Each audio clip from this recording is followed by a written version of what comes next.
আসসালামু আলাইকুম বন্ধুরা, আপনারা সবাই কেমন আছেন? আলহামদুলিল্লাহ আমি ভালো আছি। আজ চলে এসেছি বড়ার ভর্তা করার জন্য। আসলে জ্বর হওয়ার পর থেকে কোনো কিছুতেই রুচি পাচ্ছি না, কোনো তরকারি ভালো লাগছে না। তাই চিন্তা করলাম আজকে একটু বড়ার ভর্তা করব। তাই বড়ার ভর্তা করতে চলে আসলাম। এই যে আমি বড়াগুলো ভেজে নিচ্ছি আগে। মসুর ডাল বাটা, এর মধ্যে আছে পেঁয়াজ, কাঁচামরিচ, আদা, রসুন, সামান্য গরম মশলা গুঁড়া, জিরা গুঁড়া সব দিয়ে, লবণ, ধনেপাতা সব দিয়ে আমি মেখে রেখে দিয়েছিলাম।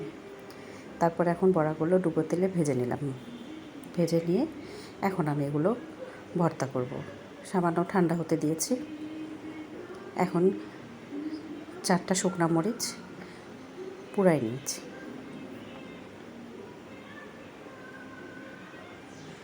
শুকনো মরিচটা পুড়িয়ে নিয়েছি। এখন লবণ আর শুকনো মরিচটা ভালো মতো ডলে নিচ্ছি। তারপরে পেঁয়াজ, সরষের তেল দিয়ে মেখে নেব। এরকম করে বড়া দিয়ে ভর্তা করে খেতে বেশ ভালোই লাগে। আমার তো ভালো লাগে। যখন কোনো কিছু খেতে ইচ্ছা করে না, তখন আমি এটা দিয়েই শুধু ভাত খাই। প্রায় করি আমি বড়ার ভর্তা, ডিমের ভর্তা,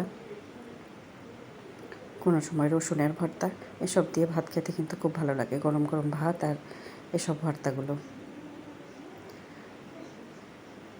আপনাদের কার কেমন লাগে জানাবেন। যে বড়াগুলো একটু গরম ছিল দেখে ভাঙতে কষ্ট হচ্ছে। খুব বেশি গরম না। ভেঙে নিলাম। ভেঙে নিয়ে এখন সবগুলো একসাথে মেখে নেব। তারপরে লেবুর রস দিয়ে ভালো মতো চটকে নেব।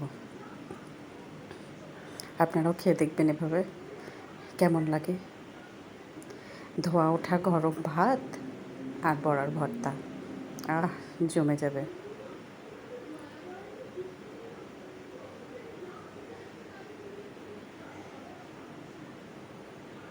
লেবুর রস দিয়ে মেখে নিচ্ছি।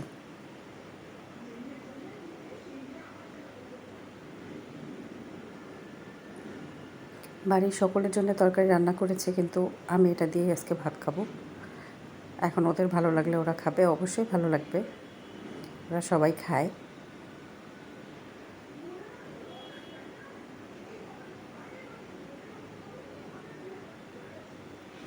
ব্যাস ঝটপট হয়ে গেল আমার বড়ার ভর্তা।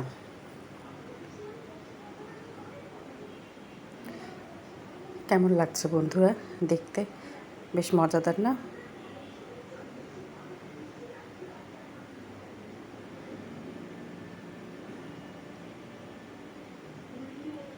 চলে আসেন আপনারা, কে কে খাবেন। বেশ মজাদার বড়ার ভর্তা। আসসালামু আলাইকুম।